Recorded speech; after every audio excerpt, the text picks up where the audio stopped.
from Chicago and the Philippines. A comprehensive review of the week's special community events, featuring many exciting personalities, handled by the most professional Chicago Philippine Reports TV staff.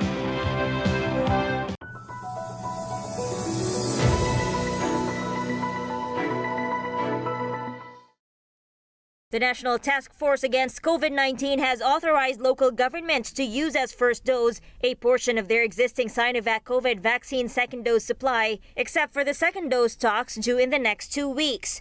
The NTF and the vaccine cluster assure LGUs they will replenish their supply at least every 2 weeks. Marikina City estimates the new policy will allow them to vaccinate over 34,000 residents from current second dose supply. Dahil sa pagbabago ng protocol, dumami bigla ang magagamit na bakuna ako pwedeng maisaksak sa unang dose. Meanwhile, provinces outside the NCR Plus 8 area are appealing for more COVID vaccines. Marami po ang tumataas na infection rate sa iba't ibang lalawigan, kaya alarmado rin po kami. Kaya ang feeling po namin ay dapat dagdagan na po yung mga binibigay ng national government sa mga provinces po. Professor Guido David of the Octa Research Group says vaccines should be reallocated to areas with high COVID cases. Definitely, pwede tayo mag-reallocate ng iba nating mga vaccines dito sa mga areas na to kasi medyo urgent concern sila eh. Hindi naman natin sasabing hindi na priority ng NCR. Meanwhile, Senator Nancy Binay calls for a review of government's vaccine distribution plan. Binay claims there are thousands of vaccine doses stuck in the main storage facility. She also questions the Budget Department's move of asking for additional funds to procure more vaccines. When we go back in the Senate, budget season, this additional request will be reviewed. When we had that hearing in the Senate about the vaccination program, when we were doing the computation, ang laki na ng nilabas ng private sector. We don't know kung saan pa tong 25 billion. More than 4.2 million doses were delivered to the country within the week, including the nearly 2.3 million Pfizer COVID vaccine doses donated through the COVAX facility. Metro Cebu and Metro Davao each received 210,600 doses. Bulk of the COVAX shipment is allocated to the NCR Plus area, where local governments are prepared to handle the ultra-low storage requirement of the Pfizer jabs. Galvez said other areas with cold chain logistics in place may also get Pfizer doses. He has this message to local governments. Hindi dapat magreklamo ang mga LGU dahil kasi talaga halos lahat tayo natigil considering that we have some delay. Alam naman natin na the end of the global supply is really a great challenge. We would like to advise all the LGUs to be patient considering that there is a procedure before the deployment.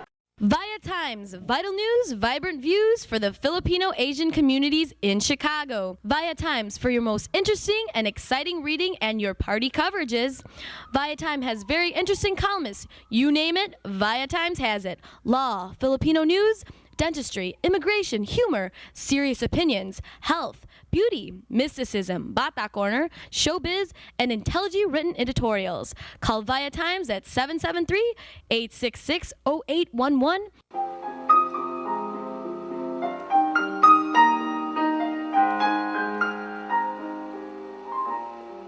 Magandang hapon po sa inyo lahat and welcome to Veronica's segment of this show. Today, I have a very interesting, young, good-looking Filipino, and he will be talking to us about cancer. It's a cancer, some kind of a cancer care organization, and he is from Virginia. Where are you from? Virginia, right? Virginia, yes. And his name is Edward Logan. And let's hear from this young lad who will be telling us about this great organization that's helping a lot of people. And help me welcome Edward Logan from Virginia. Hi, Edward. How are you, Mom Veronica? It's a pleasure. It's an honor to be on your show and to tell more about this exciting new organization. It's called the Filipino American Cancer Care. Yes, tell us about this Filipino American Cancer Care, FACC. Yes, FACC. I was, as I mentioned, I'm a cancer survivor. I was diagnosed with leukemia. It's called acute lymphoblastic leukemia last 2015. I felt like it's forever, but it was 6 years ago, last October. I had a very difficult journey of having a cancer. I had like blood clot on my brain, comatose for 2 months. I have to learn how to walk, talk, and regain all my senses, including my eyes as well. So Filipino journalist interviewed me about my cancer journey. Her name is Josie Morelidad Zyman, and she's a White House correspondent here in Washington, D.C. And she said, Edward, I want to tell your story in the Manila Mail and on the radio station. So I said, sure. I know it's gonna, hopefully it will inspire other people to be more boldly tell their cancer, story, especially the Filipino American community, because I'm originally from the Philippines. My biological parents are from the Philippines. My biological mom from Bicol. That's why I have my morena color. Beautiful skin.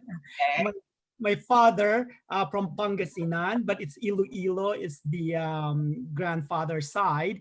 But I was adopted by a Christian couple, a retired minister in Arizona. So I moved when I was 15 in Arizona. So, trying to establish my new life in Arizona. It's just amazing how this cancer journey was an important milestone. So the journalist Josie became my friend, and after she interviewed in 2017, she was diagnosed her own cancer, breast cancer, hers. So she said, Edward, is it possible to speak to my celebration of life? So I said, sure, I would like to, tell my story to the public at that time, because my wife, she's a Korean, but she's born here as well in America. But it was hard for me to find a match, trying to plea churches by churches, community by community. It was hard. I didn't know that there's a lack of diversity in the donor registry. So that's why I felt like I have to do something with the cancer community. And Josie said, Edward, I think this is a good opportunity. So in 2020, despite of the COVID-19, we said, let's take the challenge. And we know that cancer does not stop due to COVID-19. So in February of 2020, we started baking Filipino cookies with calamansi flavor, help all these health workers in 6 major hospitals here in DC, Maryland, and Virginia. And we met a lot of Filipino and Filipina in the healthcare, the frontliners. So we felt like that is one of our appreciation of having a second chance in life. So, and to include other healthcare workers, we reach out to other Filipino communities outside the DMV. Actually, in Chicago, we help 2 organizations.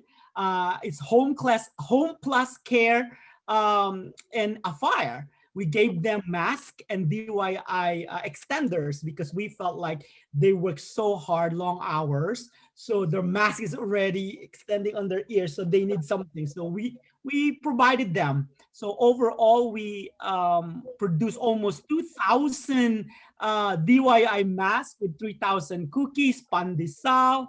And of course, we felt so burdened in the Philippines as well. So what we did is we also distributed to at least 6 cities that affected by cancer community and the COVID-19. And that's what the start of our partnership with St. Anthony Hospital in Capiz, Rojas City. So. Well, amazing story. You have to experience the illness, and it has awakened something in you to help other people because you experience it. And I salute you and your partners for starting an organization like FACC. Yes. And amid the COVID pandemic at the time too. I mean, that was a scary time. Yes. Congratulations. It's amazing. We actually have non-stop since we founded. So COVID-19 did not stop us.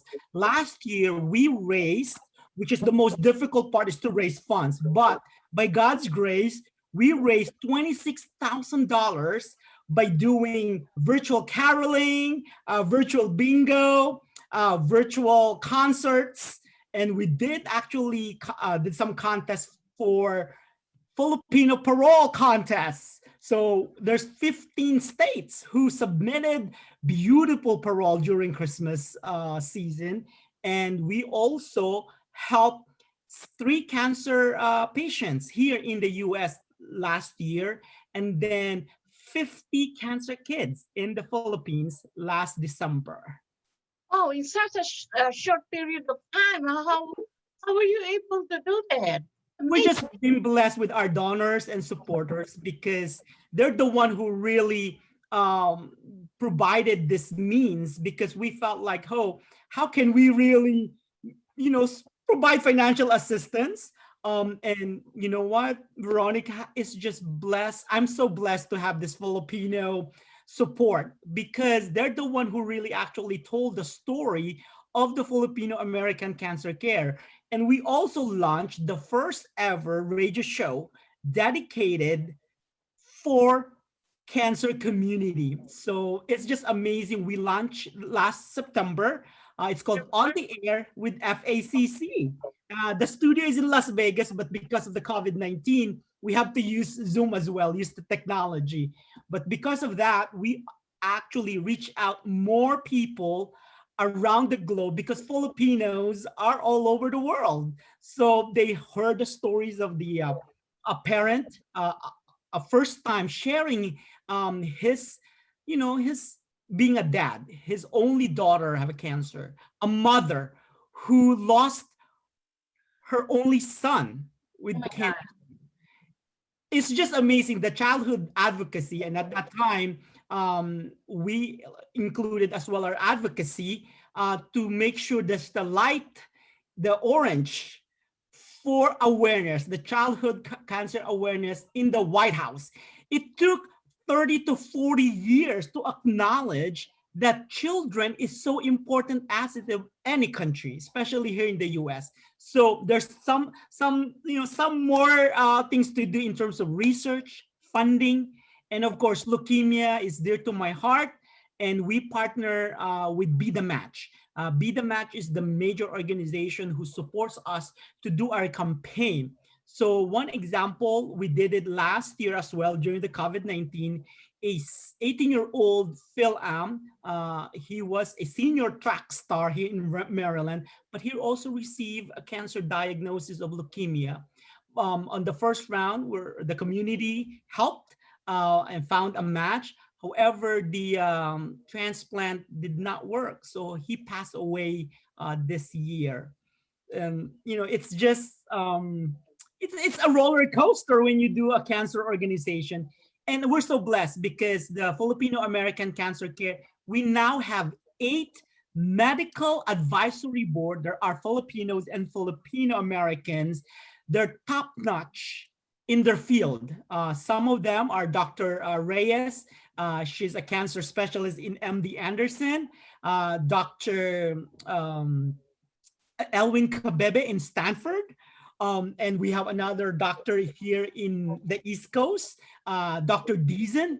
They don't know each other, But because this Filipino American Cancer now has been formed, they're now able to network and really pioneering and telling their research of cancer specialization.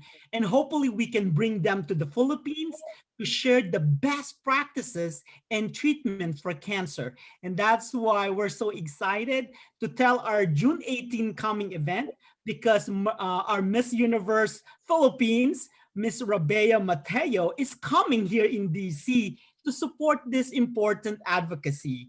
And because it's her hometown in Iloilo, the kids that we've been helping since last year, they're so blessed that Miss Rabea was able to accept our invitation. Very nice indeed. And Edward, are you doing this full time? No, actually, I'm doing. I'm doing a lot of things.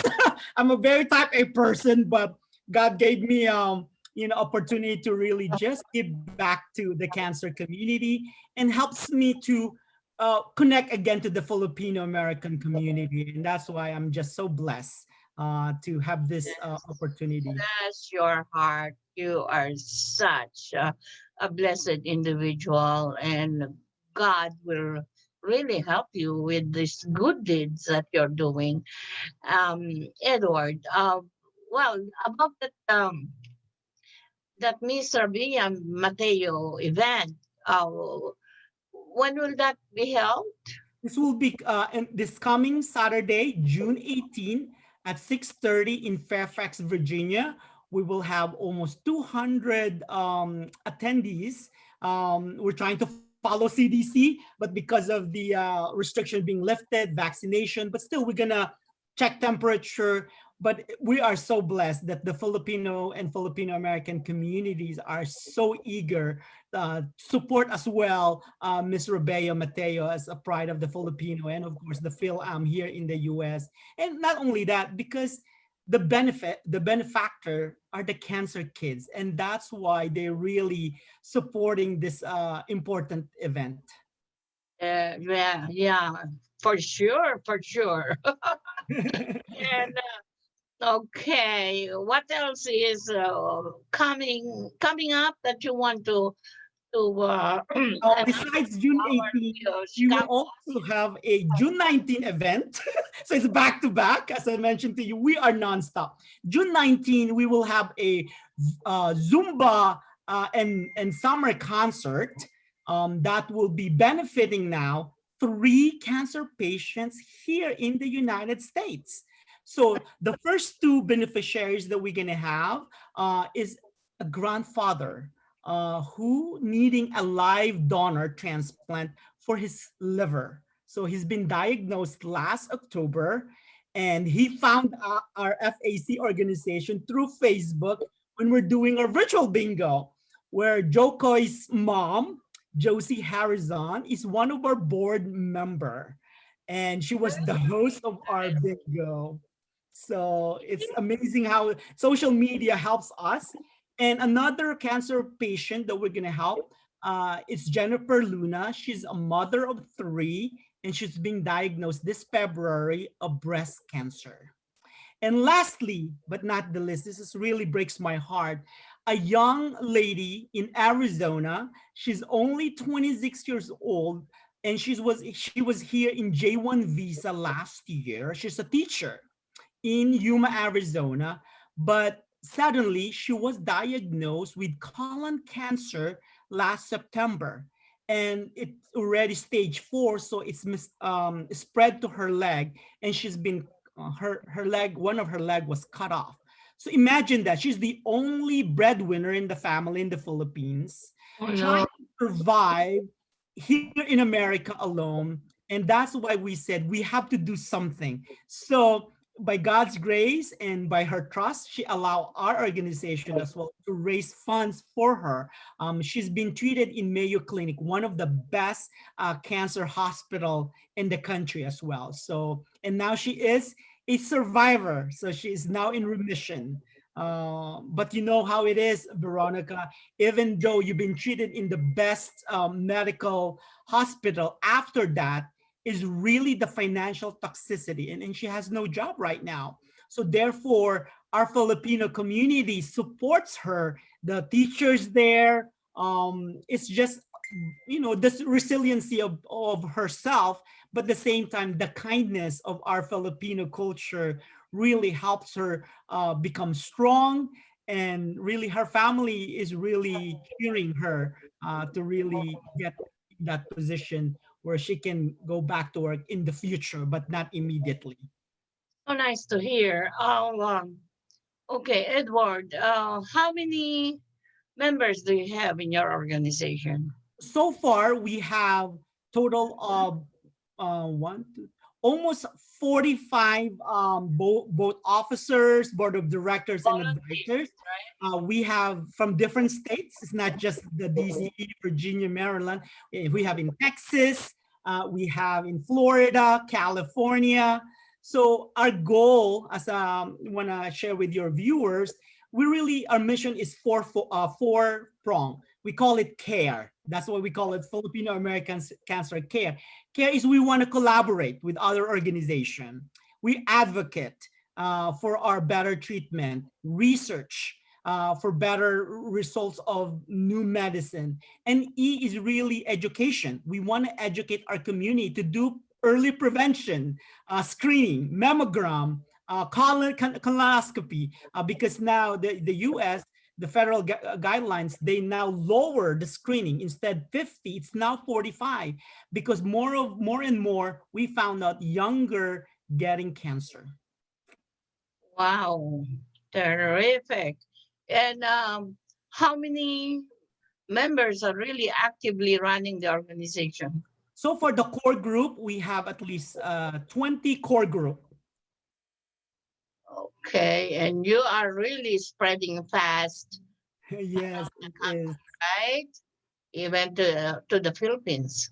Yes. All right, I salute you and your co-founders for this amazing job that you are doing. And don't hesitate to give us a call later on, anytime, to help you out to spread the word.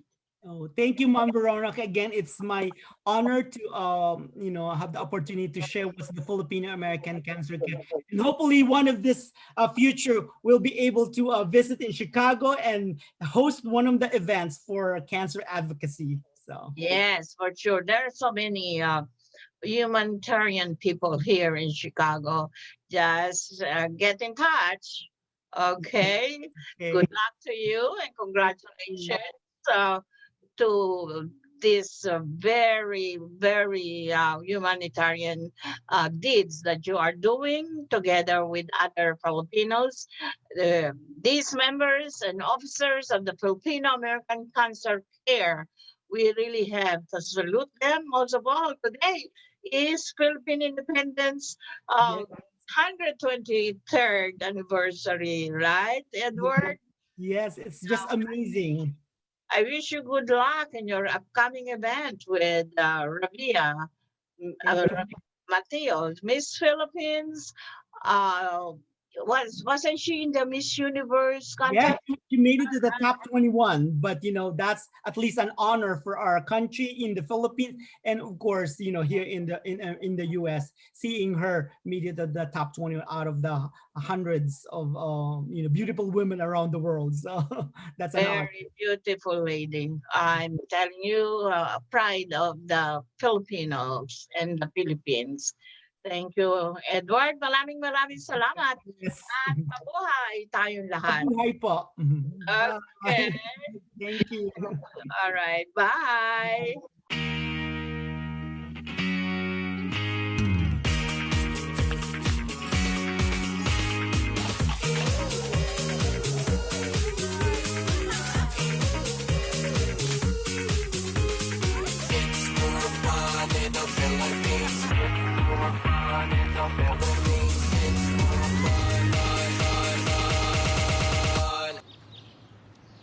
It's more fun in the Philippines. Magandang hapon po sa inyo lahat and welcome to Veronica's segment of this show today. My very interesting guest is from Boston, and He is the author of this very interesting book. I really would like to read this book, Satanic Conspiracy. And he is a very popular and famous talk show host, a veteran at that. Okay, for many years, huh? Thank you very much. Yes. Welcome, Mr. Charles Moskowitz.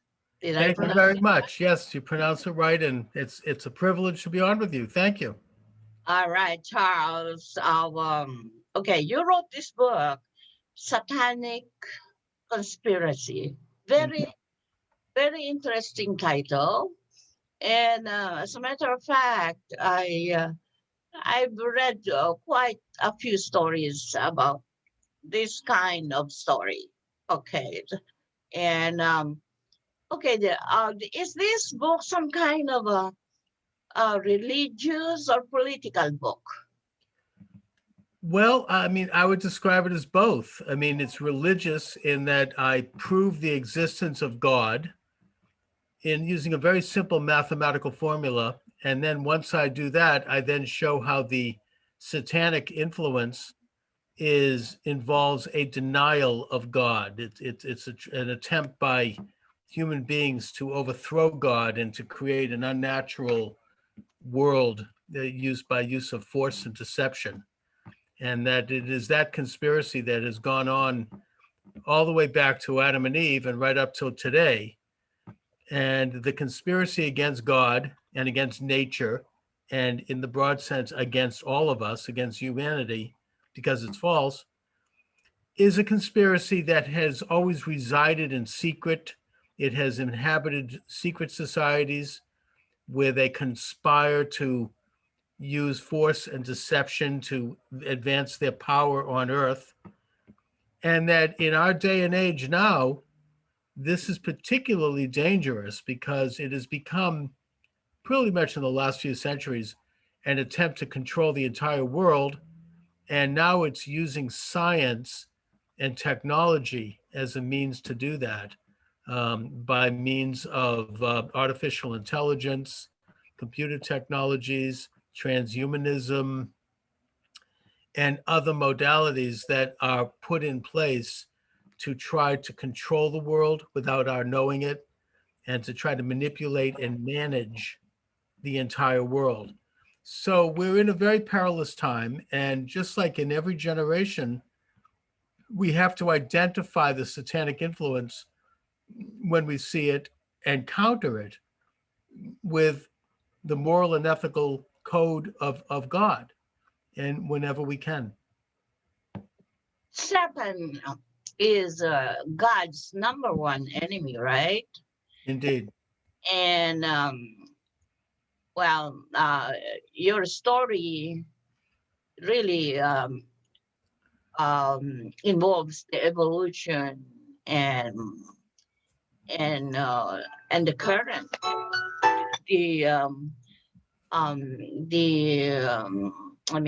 what is going on right now politically, and of course, including religion. All right. Correct. Yes. Okay. And you, in your book, you talk about secret societies. And were those secret societies, and I know I ran across some of the names, and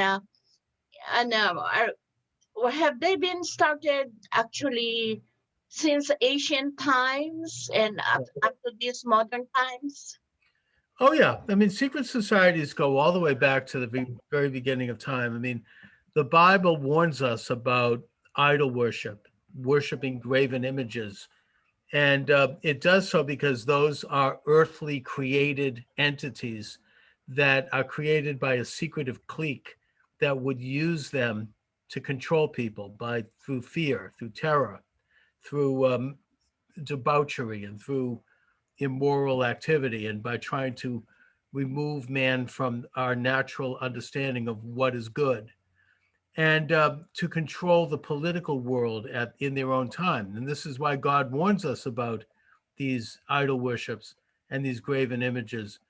And I think that in modern times, it has become the equivalent in the form of various secret societies. And I'm not against all secret societies, right? I mean, some of them are fine, but because they're secret, we can't really know the inner workings. And they have increasingly become interconnected all over the world. And they generally are amoral, they're anti-God, and they seek to create a world order. In modern times, the main movement toward the secret control, and while leaving nation states in place, was the establishment of a secret society called the Illuminati, which was established on May 1st, 1776 in Germany. And that society, according to conventional history in Europe, was they sought to overthrow all governments, overthrow all religions, overthrow all institutions that made us independent and made us different from each other and made us sovereign, and to replace that with a perfected world order where all man would become absolute equal. And thus we would basically have to give up anything that made us unequal, like a consciousness, actually, or like religion, family, faith, property, nation sovereignty, the right to trade goods and services, all of the things that, education, everything would have to be given up, and the world would become one gigantic ant colony where we would all become automatons. And it was this idea that was embraced by the Illuminati that would give birth to the French Revolution, or the reign of terror that overthrew the French Revolution and was the world's first communist revolution. It would also give birth to Nazism, and it would give birth to all of these other utopian secular faiths that sought to control the world and overthrow God. And, it's very stealth-like. You don't see it. It's very quiet, but and in many cases, people involved in it don't even understand it because they've embodied it or they've embraced it. But it is satanic because it runs against human nature and it runs against reality. And God is real. God created the universe. God gave us the laws and the moral and ethical precepts to shape our lives and to shape the lives of our societies and nations. And that it is this ongoing conspiracy that is sought to overthrow those things through the use of lies and the use of force. And so we're dealing with this interconnected body of secret societies that at this point covers all the nations of the world. They all intersect with each other. They are formalized in the form of national security states, like the CIA and the Mossad and the MI5 and all of these groups. And they also interact with other secret groups in all areas of our life. And they're using more sophisticated technologies to develop larger blueprints for how to control the world, while leaving in place our thought that we have independence. I mean, they leave the nation states in place, but yet they control them by means of these stealth-like societies. Okay, Charles. Well, very fascinating story, but it has been going on. But don't you think? I always try to look at the end of the story. Don't you think God would win because he's the most omnipotent? God, of course. Right. And so, even with all the distractions and the conspiracies that we're facing, I still hope that God would be the winner. And I want to know what is the purpose in writing the book? Well, first of all, I agree with you. The God view will win because the God view is true and the God view is good. And I'm optimistic, but along the way, we have to confront this conspiracy because every time it gains the upper hand, It causes holocausts and genocides and famines and man-made pandemics, which are created in laboratories so that they can kill people, and other problems that are devastating. You know, depressions. These things are manipulated. These things are meant to try to collectivize man, as opposed to what is natural, which is the emergence of the individual, the sovereign individual, which is a reflection of the sovereign God, and that we are created in the image of God. So, you know, my purpose is to try to alert people to the realities of this conspiracy so that we can identify it and we can counter it by speaking truths. And when we do that, we do put it in its place, because it only operates in secret. It only operates in the shadows. And yet Satan, if you take a look at how Satan is described in the Bible, is not this ugly creature with, you know, with red, you know, like fire and you know, and a horn and a tail. That's a modern conception. Satan is beautiful. Satan is alluring. Satan is the lie, because Satan is you know, wrapped in the cloaks of splendor, which is why it's hard to see when Satan and where Satan is in our society. But there are telltale signs, and we ought to wake up to those. So, okay, how did you end your book? Are we still going? Just we're expecting some miracles or hope that you know, we are going to win over the secret, rich, and powerful secret societies. I think that people are waking up all over the world to the nature of this. I'm not pessimistic about that. I think that you see it in things like, you know, the election, I would suggest, of Donald Trump. You see it in the Brexit movement in England. You see it in Hong Kong. You see it in all over the world where people are, you know, they're standing up to this kind of globalist, amoral, internationalist conspiracy by asserting that the individual is sovereign under God, which is the American idea, and the United States recognizes this. It comes right out of the Bible, which says that men and women are created in the image of God, and that they set up nation states to protect that sovereignty, not rule them. Rights come from God and the individual, the sovereign individual, as a limited, we have a limited life. We're not gods, we're not perfect, but we are the source of the sovereignty over our own lives. And people are waking up to that.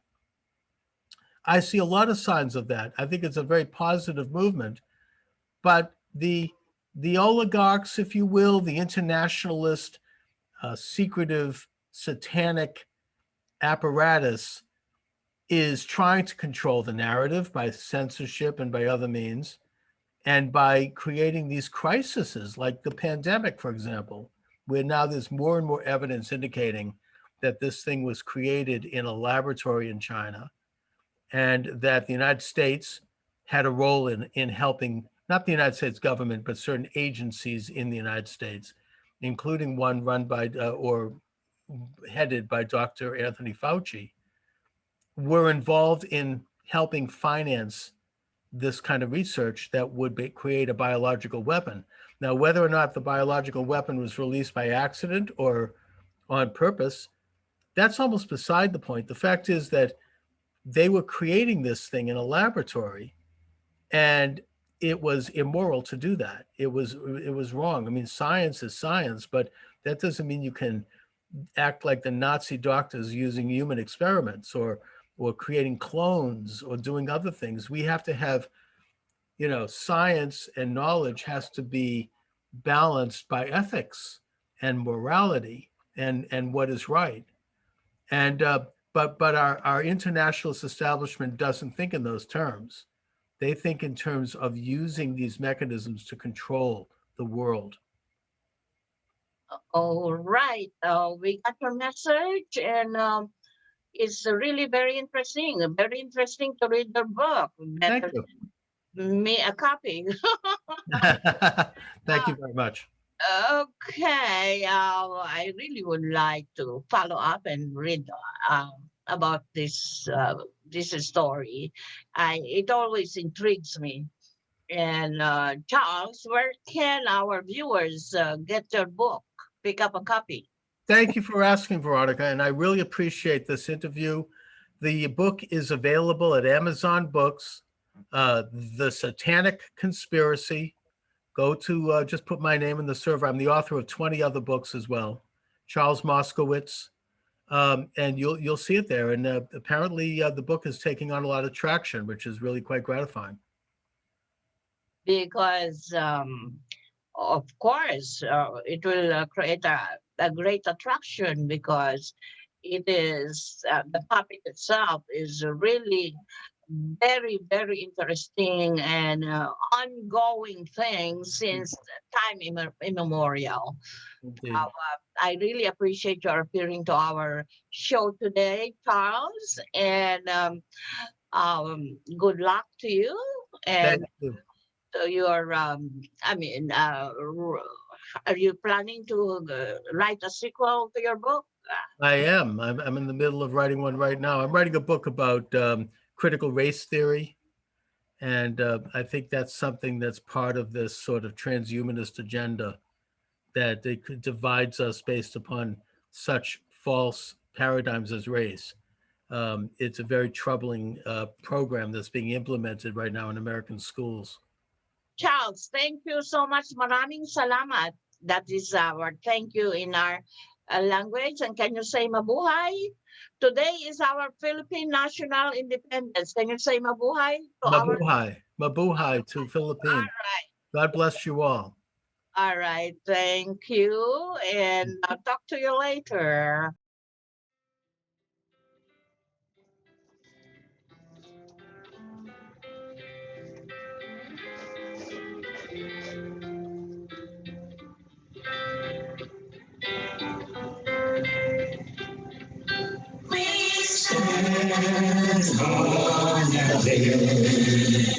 Between here and far, now all is still, whirling on the scholar's line.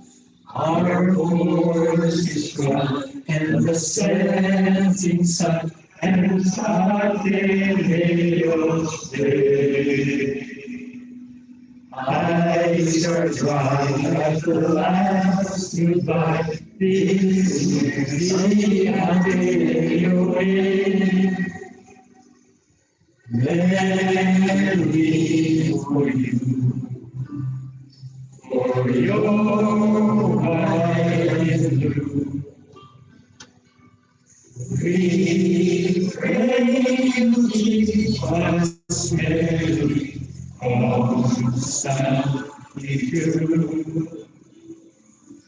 We pray you keep us very faithful to you.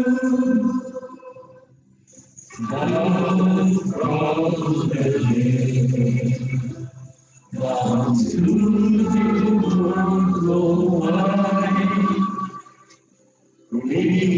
Remember still how the bright blue eagles fly, joys and tears through the laughing years. We sing our battle song. We this is who this is the place where we belong. Merry for you, for your white and blue.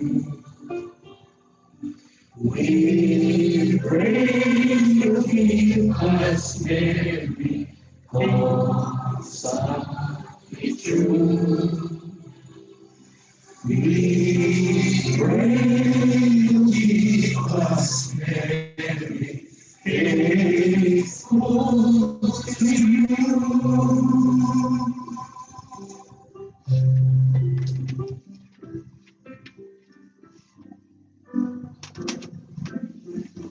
think Joe is expecting us. What does Joe say?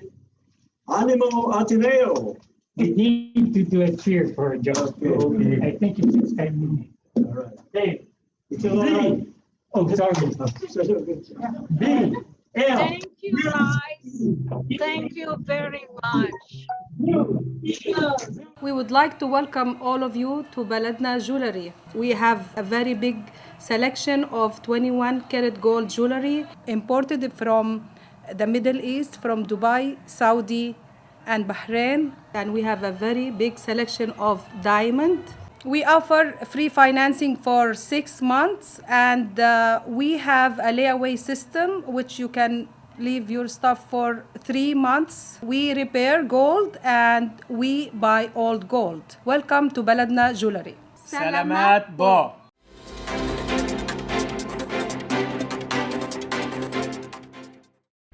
Good afternoon. This is Brigitte Carino Cueter bringing you this week's local news from our community. The Archdiocese of Chicago, Cook County Board President Tony Preckwinkle, and other Cook County officials will hold a committal service to bury indigent, unidentified, and unborn persons. Cook County, through the Cook County Medical Examiner's Office, is entrusted with the final disposition of indigent, deceased, unidentified deceased, and fetal remains. The Archdiocese of Chicago Catholic Cemeteries has agreed to provide burial as a public service. Reverend Lawrence Sullivan, Director of Catholic Cemeteries of the Archdiocese of Chicago, will preside over the service and lead the blessing of the caskets. The committal service will include burial of 2 unidentified persons, 48 unborn persons, and 274 cremated indigent remains. 31 of the decedents being interred died of COVID-19 complications. Local funeral directors and other volunteers will accompany each decedent at the service and stay until the burial is complete. Attorney General Kwame Raoul announced that Illinois residents who purchase Keurig K-Cups through retailers have until July 15th to submit claims for recovery through a $31 million settlement.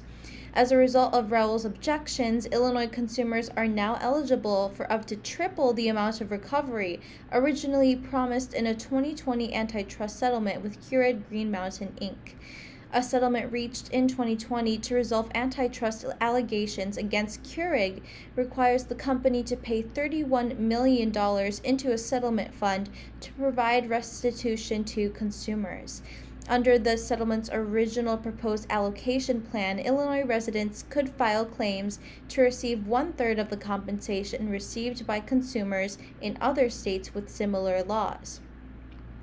As a result of intervention by Attorney General Raoul's office, the court approved a revised plan June 4th, which allows Illinois residents to recover the same amount as residents of other states with similar laws. Illinois Department of Natural Resources announced Illinois Caverns, a staple attraction in southern Illinois, will reopen to the public Wednesday, June 16th, 2021, after being closed for more than 10 years. As the life-saving power of vaccination allows more and more Illinoisans to get back out there and explore the summer, I'm delighted to announce that travelers will be able to add the Illinois Caverns to their road trip itineraries for the first time in over a decade, said Governor J.B. Pritzker. Starting June 16th, visitors can explore these natural wonders feeling secure in IDNR's ongoing management of the native ecosystem, which allows Illinoisans to explore nature while also letting nature thrive. The Illinois Caverns are the perfect addition to any Metro East or Southern Illinois road trip, and visitors from across the Midwest can visit at enjoyillinois.com to plan their summer safe adventures. Illinois Caverns, along with all IDNR-managed caves in Illinois, were closed in 2010 as a precaution against the spread of white nose syndrome, a fatal disease which affects certain types of cave-dwelling bats. As part of its 21st Century Transformation Plan, the Illinois Department of Juvenile Justice announced a partnership with National Youth Advocate Program, Inc. to provide community-based services to youth in Central Illinois. Founded in 1978, NYAP is a private, not-for-profit, community-based service provider for youth and families who currently provides over 66 types of services in 10 states. Through this partnership, NYAP will provide services to youth in Champaign, Macon, Sangamon, Peoria, and Vermilion counties. This new partnership is part of DJJ's 21st Century Plan for Transformation, announced by Governor Pritzker and Lieutenant Governor Stratton on July 31st, 2020. The NYAP partnership brings their signature Contact and Never-Ending Improvement program to youth residing in Central Illinois and enables DJJ to offer a continuum of support to youth and families in this region, before, during, and after the release from DJJ commitment.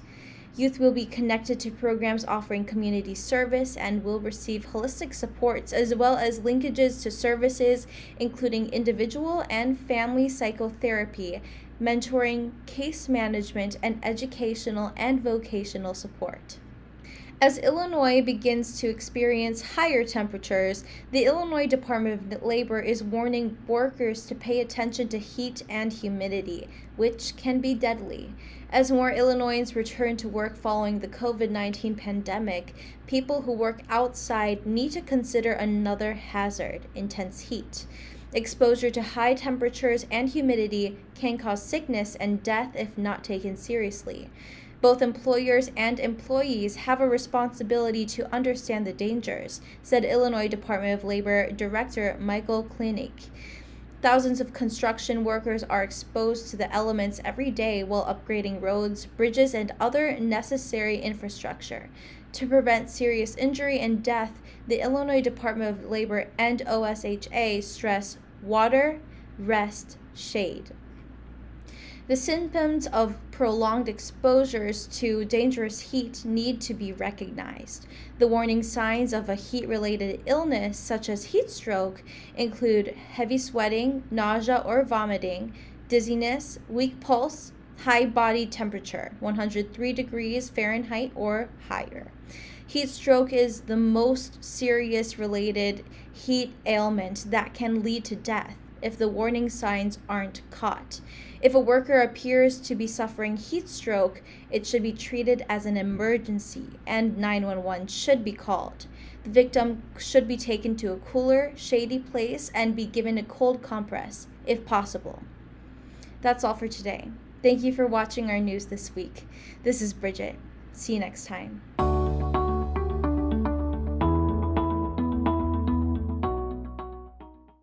Hi, I'm Dr. C, and welcome to the Chicago Eye Institute. I'm a Filipino American ophthalmologist that's been working here at the Chicago Eye Institute for the past 15 years. Now, each month, I've been asked to discuss certain diseases of the eyes which you may have questions about. This month, I wanted to concentrate on blurred vision. Now, while there are many different causes of blurred vision, one of the most common issues is simply a cataract. Well, what is a cataract, you might ask? Simply put, a cataract is a cloudiness of the lens that's inside the eye. As time goes on, these lenses get cloudier and cloudier and cloudier, affecting our vision. Patients may complain of blurred vision, glare, halos, problems seeing at night, problems driving, even during the day. If those things are starting to affect you, it may be because of a cataract. Well, what to do if you have a cataract? Well, usually cataracts are mild enough that a simple change in glasses may be all you need. And if that were the issue, then we'd simply send you to see an optometrist. However, as these cataracts worsen, no matter what we put in front of the eye, your vision may not improve simply because of the cloudiness inside the eye. And it's at that point that we may consider surgery. We may need to consider going inside the eye to remove the lens and replace it with a clear lens. Sounds scary, but actually it's fairly simple. Typically, patients are in and out of the hospital in a few hours. The actual surgery itself, surprisingly, only takes about 20 minutes or so. Patients are then able to go home the same day and by the next day are already seeing better. Usually by the next month, the eyes are completely healed. Now, there are two different ways that we do cataract surgery. The first way is the traditional method, which is by hand or manually. I manually extract the lens after breaking it up. The second way, and the newest method of doing cataract surgery, is laser-assisted. Laser-assisted cataract surgery allows me to enter the eye blade-free. It also allows me to break up the cataract blade-free, and lastly, it allows me to correct for astigmatism, which we'll discuss in a later segment. So nowadays, we do have several different options, not only of removing these cataracts, but also of the types of lenses that we put inside the eyes. Now, all those things we can discuss when you come in to see us here at the Chicago Eye Institute. We now have a new location at 5086 North Elston Avenue. If that sounds familiar, it's simply down the street from Seafood City. So come on in, get your eyes checked, and then go out for lunch afterwards. Again, I'm Dr. C with the Chicago Eye Institute, and I look forward to serving you and serving the Filipino community. Thank you, and see you soon.